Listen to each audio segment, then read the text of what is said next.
A pre-stressed concrete rectangular beam 20 inch by 30 inch. It has simple span of 24 feet and is loaded by a uniform load of 3 kip per foot, including its own weight. The pre-stressing tendon is located as shown and produces an effective pre-stress of 360 K.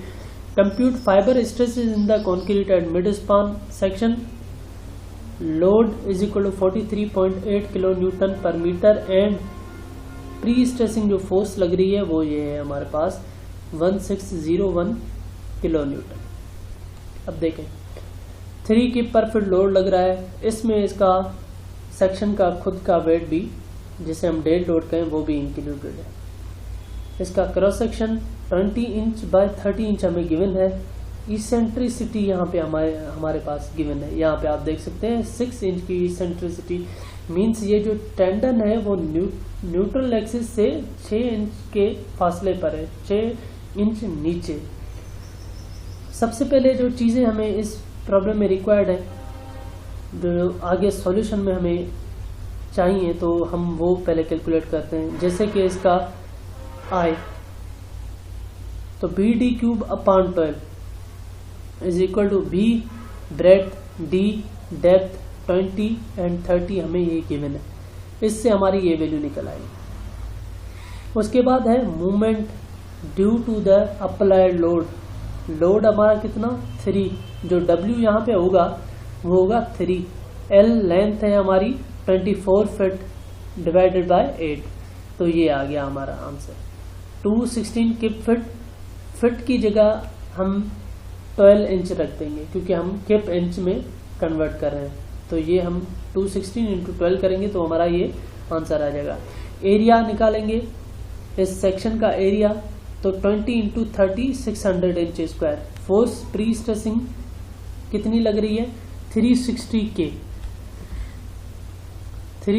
के force लग रही है pre stress and produces an effective pre stress of 360 के।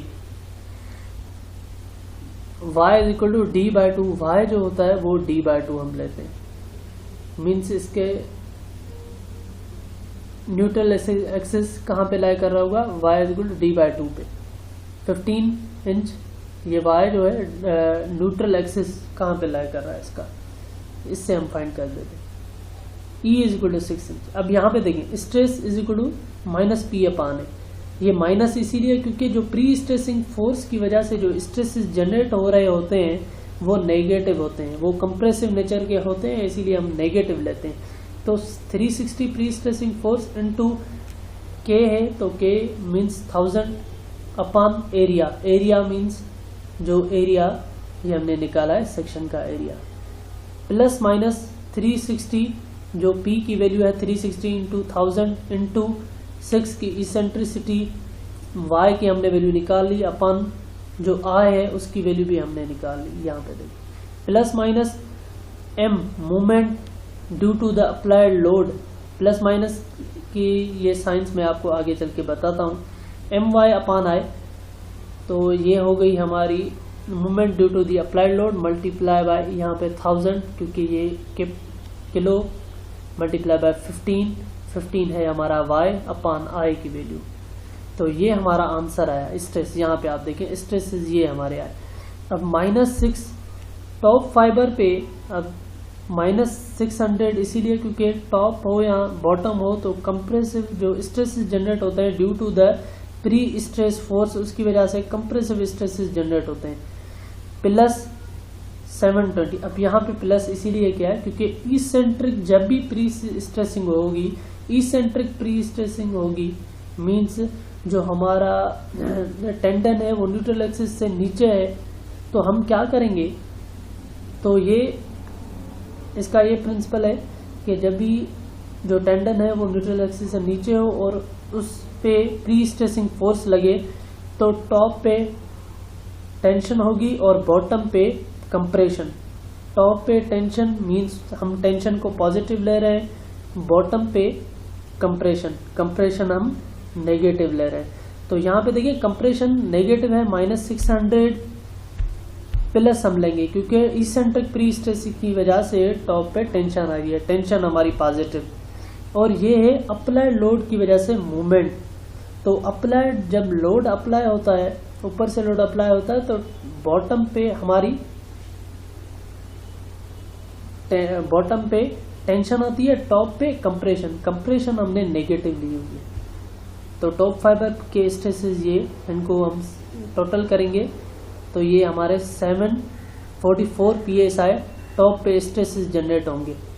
-600, अब यहाँ पे ये same concept कि इसेंट्रिक प्री स्ट्रेसिंग होगी तो टॉप पे हमारी टेंशन, नीचे कंप्रेशन नेगेटिव ली हुई है। तो अप्लाइड लोड की वजह से बॉटम पे टेंशन होती है, टेंशन हमने पॉजिटिव ली हुई है। तो बॉटम फाइबर के जो टोटल स्ट्रेसेस होंगे वो कितने होंगे, -456 psi। तो ये टोटल स्ट्रेसेस हो गए। अब डायग्राम पे आते हैं, इसका हम स्ट्रेस डिस्ट्रीब्यूशन डायग्राम बनाएंगे। स्ट्रेस डिस्ट्रीब्यूशन इसकी कैसे होगी, अब देखें, प्री स्ट्रेसिंग जो होती है, कंप्रेसिव प्री स्ट्रेस फोर्स की वजह से जो स्ट्रेसेस जनरेट होते हैं वो कंप्रेसिव नेचर के होते हैं। तो -600 जनरेट हो रहे थे, यहाँ पे आप देख सकते हैं -600 के stresses, plus due to eccentric pre stressing की वजह से +-720। यहाँ पे आप देखें, हम जब भी स्ट्रेसेस ड्रा करते हैं तो कंप्रेसिव इस साइड ड्रा करते हैं, मींस राइट साइड के लिए कंप्रेसिव, और लेफ्ट साइड पे टेंसाइल ड्रा करते हैं, ये भी आपको याद होना चाहिए। तो due to eccentric pre stress 720 के स्ट्रेसेस जनरेट हो रहे हैं, और इसेंट्रिक प्री स्ट्रेस की वजह से टॉप पे टेंशन, बॉटम पे कंप्रेशन, टॉप पे टेंशन, बॉटम पे कंप्रेशन, और अप्लाइड लोड की वजह से टॉप पे कंप्रेशन, बॉटम पे टेंशन। जब हम इनको समअप करेंगे तो हमारा -744 आंसर आएगा, और इनको समअप करेंगे तो हमारा -456। अब हमारा जो पोर्शन है प्री स्ट्रेसिंग की वजह से टोटल कंप्रेशन में है, मींस इसमें टेंसाइल स्ट्रेसेस जनरेट ही नहीं हो रहे।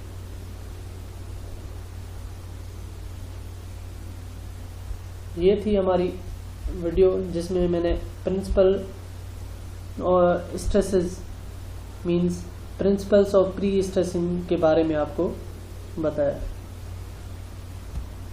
Thank you. Thanks for watching. A like would be appreciated. And don't forget to subscribe.